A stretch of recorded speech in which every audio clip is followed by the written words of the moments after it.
This evening, I want to provide you with a brief history of hymns.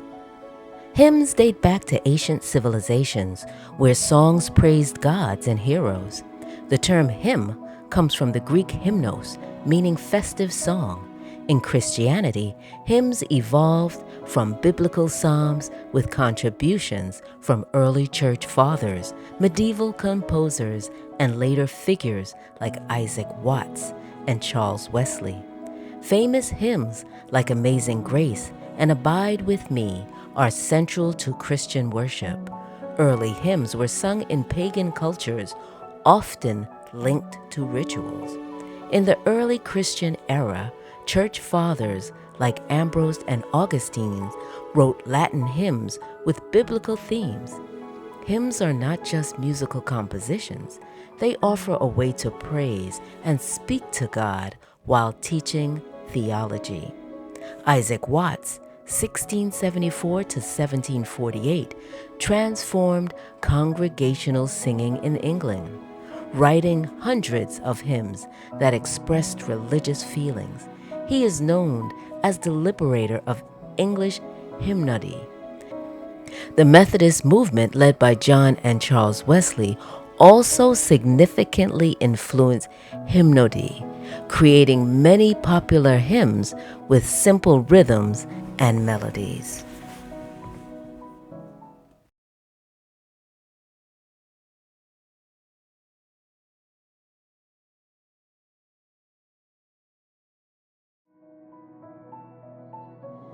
Amazing Grace, written in 1772 by John Newton. Amazing Grace reflects his life as a former slave trader and his journey to faith. Newton's troubled childhood, rebellious youth, and near-death experiences at sea led to his spiritual conversion.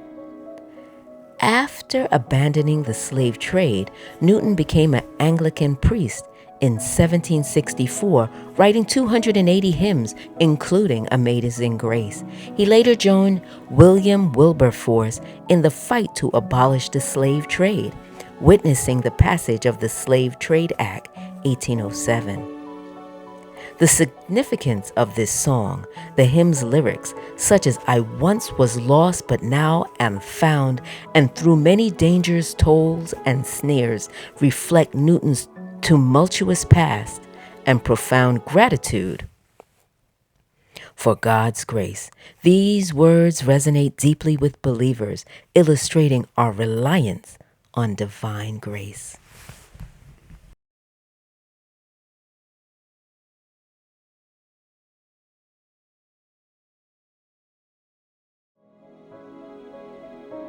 How Great Thou Art. The background. How Great Thou Art originated in southern Sweden in 1886, written by Carl Boberg, a member of the Swedish parliament. Inspired by a thunderstorm and the beauty of nature, Boberg penned the poem O Store God, which was later set to a Swedish folk tune. The hymn was translated into German by Manfred von Glen in 1907 and adapted into Russian by Ivan Prokhanov. In the 20s, missionaries Reverend and Mrs. Stuart K. Hind learned the Russian version in Poland and created the English lyrics and arrangement we know today. Global reach. Edwin Orr introduced Hind's translation to the United States, and it gained worldwide fame during the 1957 Billy Graham New York City Crusade, where it was sung 99 times. The hymn's powerful message has been preserved by Boberg, von Glen, Prokhanov, and Hind.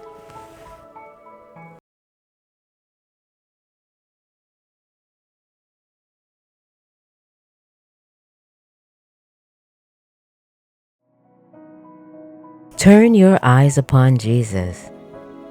Helen Lemel, born 1864, moved to the U.S. at 12 and later studied music in Germany.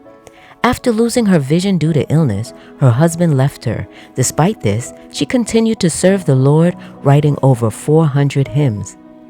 In 1918, Lamel was inspired by a pamphlet from missionary Lilas Trotter. The words moved her deeply, leading her to write "Turn Your Eyes Upon Jesus." The hymn encourages believers to focus on Christ, finding peace and clarity in His presence. Lamel's hymn has touched many hearts, urging them to look to Jesus amidst life's challenges. Her life and work remained a powerful testament to faith and perseverance.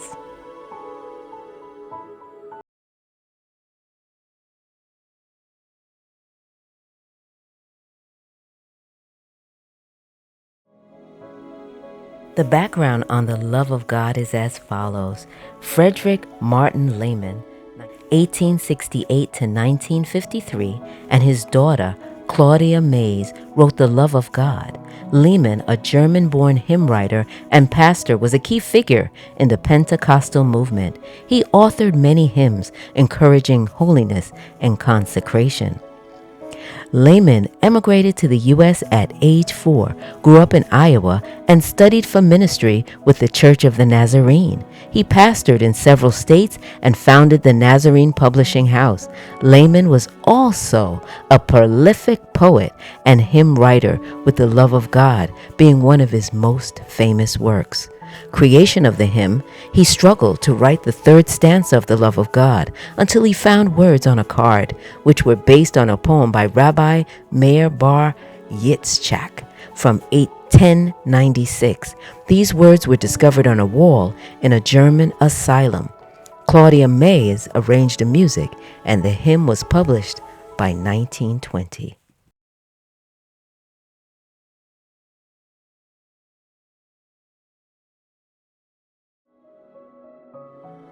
Draw Me Nearer, Fanny Jane Crosby, 1820 to 1915. Blind since 6 weeks old, Crosby began writing hymns at age 6. She studied and later taught at the New School for the Blind. A friend to several presidents, she was a key advocate for the blind and authored over 8,500 gospel songs. The background of the hymn, Draw Me Nearer, is a collaboration between Crosby and composer William Doane.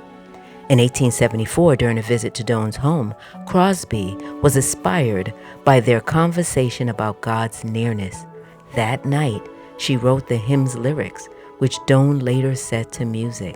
The hymn is based on Hebrews 10:22 and is a personal testimony of Crosby's relationship with Christ. It speaks of total surrender, service, prayer, and the ultimate peace found in heaven. The refrain emphasizes Christ's blood as the source of cleansing and perfection, reflecting Crosby's Wesleyan beliefs.